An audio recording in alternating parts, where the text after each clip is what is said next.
Well, hello everybody. How you doing? In this video, I wanted to talk about something different other than outboard engines. I thought I might tell you about my experience regarding owning a boat, the budgets, the costs, in the first year or year and a half of having our boat, and tell you what I've spent, and show you, and it really is a budget boat, it's a cheap boat. So, but it can run into more money than what you pay for the boat. So I'm going to show you what we spent in the boat, how much it costs to store it, all that sort of thing, so you can get an idea when you buy a boat how much it costs to keep it and run it. So we'll crack on getting into that, and I've got some videos. I'm just going to narrate over them, and we'll and some photos, and we'll show you what's what. Right, thank you, see you in a bit. So let's introduce our wee boat. This is a 22-foot Kestrel that we bought for 500 quid for a chap at Benfleet Yacht Club. Hey everybody, remember to buy a good respirator. You need to be healthy to sail a boat, remember. So this will be the boat on launch day. We're getting it ready to bring across the Thames estuary. Before we show that, let's crack on with some numbers. These are some of the things I bought for the boat. This is my basket for Pirates Cave, but you can buy your stuff anywhere. It's just that this is local to me and that's where I usually go. So always first, you've got to have life jackets. I've got loads of life jackets, but I bought a couple for Pirates Cave just to have new ones, so I knew they were in good service. Second thing I bought was a load of mooring lines, 4 in actual fact, but I did have some. You have to be able to tie your boat up to the dock or moorings or stuff. The next thing my boat needed was some running rigging and halyards. So I bought a load of line for that. I've put this in the basket, but I actually bought loads of different colours and stuff for different things. And of course you need fenders to stop yourself from bumping into the dock while you're on there, or bumping into other boats when you make a mistake. I also treated Swift Escape to some new blocks and a block for the main sheet. So I didn't really need it, but I wanted new ones, so I got them. They're not as cheap as I thought they might be, but they're not really expensive either. And of course you need to anti-fill the bottom once every year or a couple of years maybe. So as you can see, my bill for this basket is 533 quid. Always look for deals. I always look for deals. You'll find these things cheaper if you look around on the internet. So this is us launching at Benfleet Yacht Club.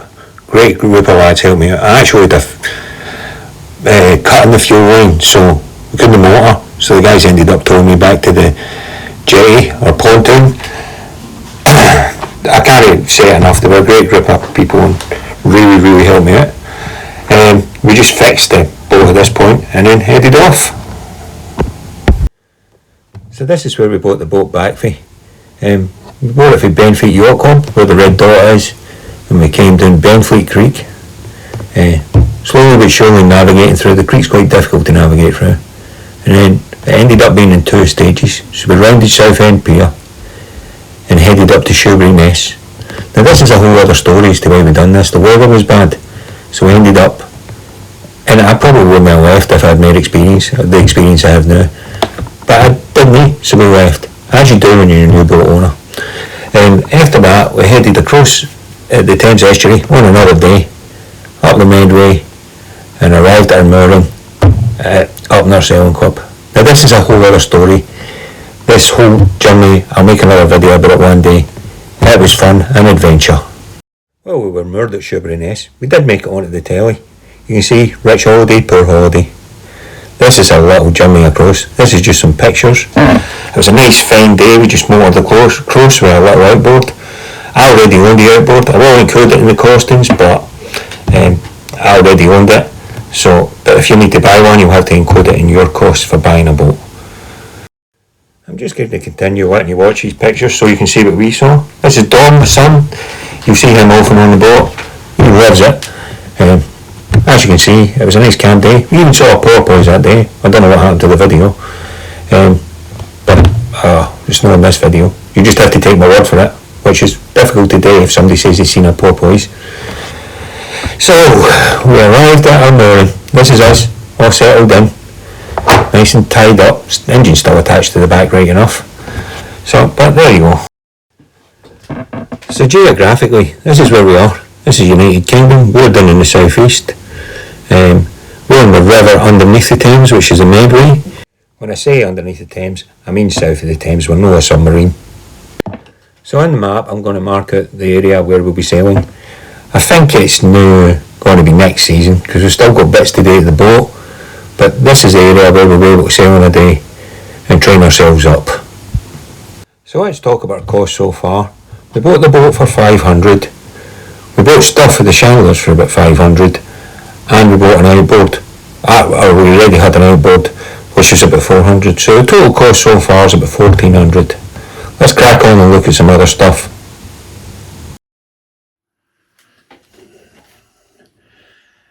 So at this point, we're at 1400 quid. That's for owning the boat,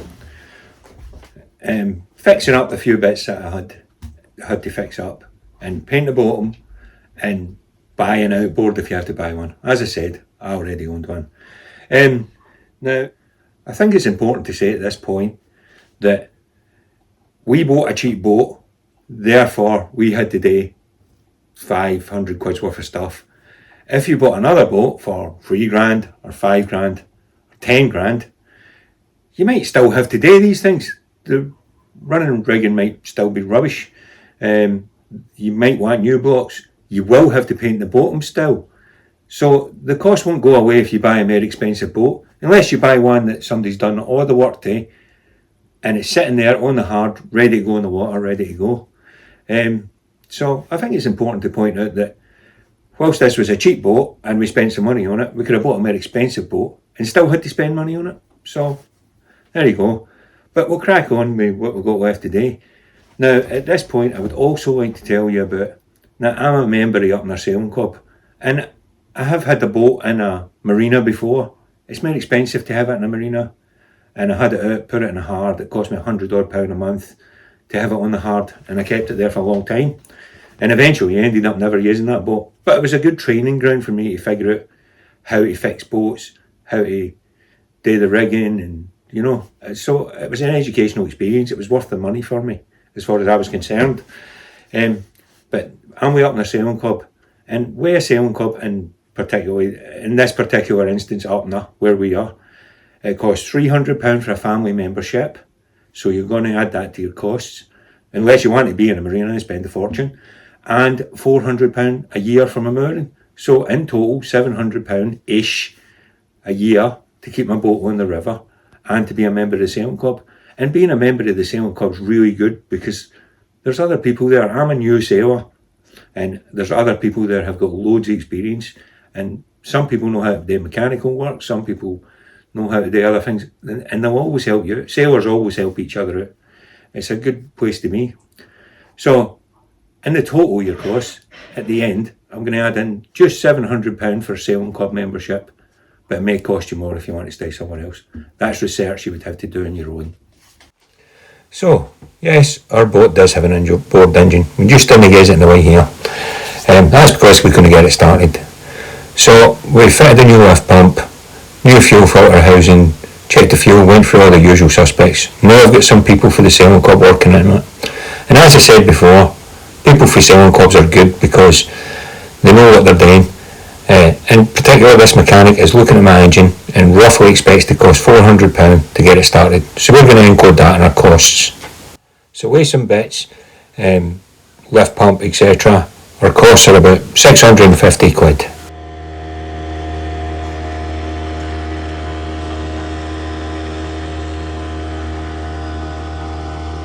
Thing is a Seagull 270, I think, SL.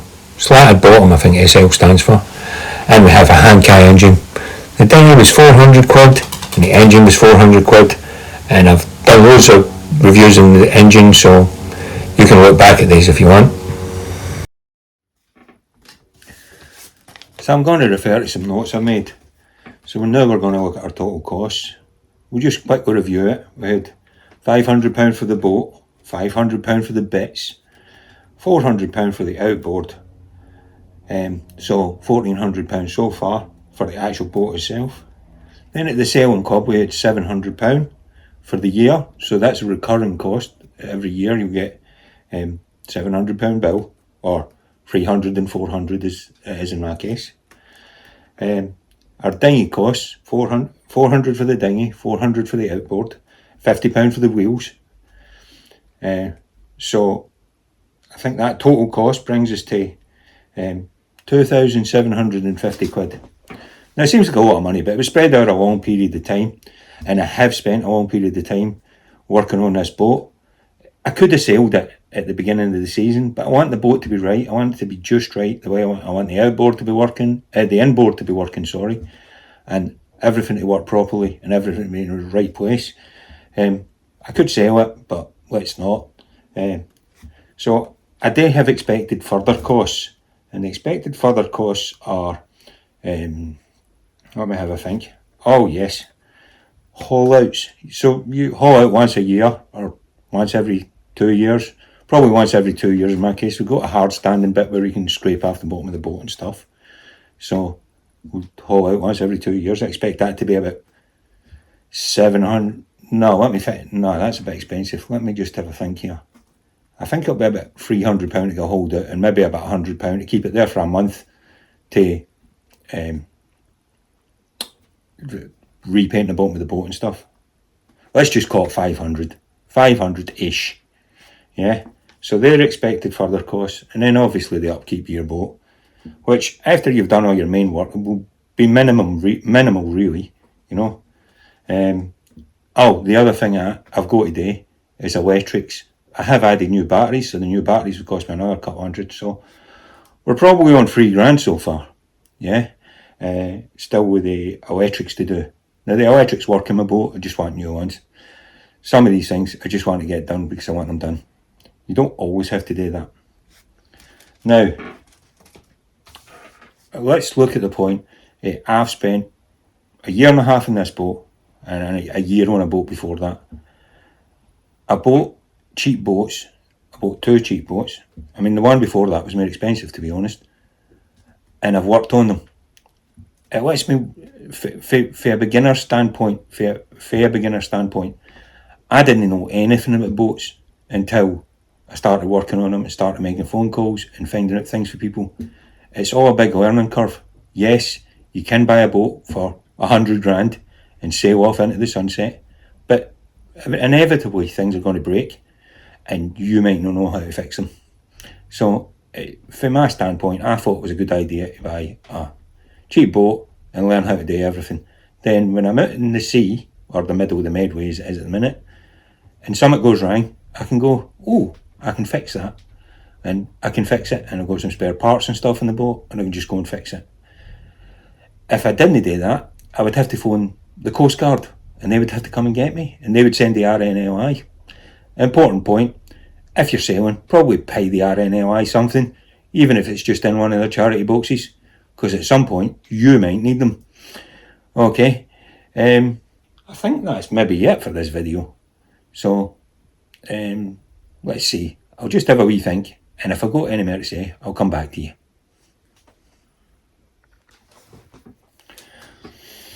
So you might have realised by now, I'm guilty of a bit of procrastination when it comes to going sailing.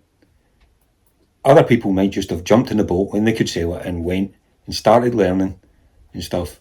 But I like everything to be just perfect. So I've got a plan. My plan is to learn how to sail on the Medway. It's a busy shipping place and there's loads of boats and stuff. Alright, and I can hone pretty much most of my skills there. I mean, I've been sailing before, but never in anything that big. It was always dinghy sailing before. It was in the Medway, funnily enough. And then, so we might get the boat out this year, and then a couple of times, and then we'll definitely do next season because the boat will be finished and ready to go, and we can do training. I'll probably go on one of these elite sailing courses next year and get the little certificate that says you can do everything. When we're looking into that, and then the year after that we'll do something more adventurous. I don't know, around Britain or whatever. I don't know what people do, depending on how much time I can get off work, obviously, you know. So that being said, this is the end of the video. It'd be really good if you could subscribe to our channel. We're going to make more videos. Admittedly, the videos haven't been the best quality to begin with, but this is also another learning curve. So you got to keep doing things to learn them. Okay, it was good to see you all. Good to talk. I hope this was helpful and gets more people out there buying boats. And at least if you look on Facebook Marketplace, when you look at a boat and it says it's 500 quid, you'll have an understanding of how much it costs after you spend your 500 quid, because it's no £3,000. Probably end up being 3.5 or 4. Okay, right, thanks for your time. Cheers, bye.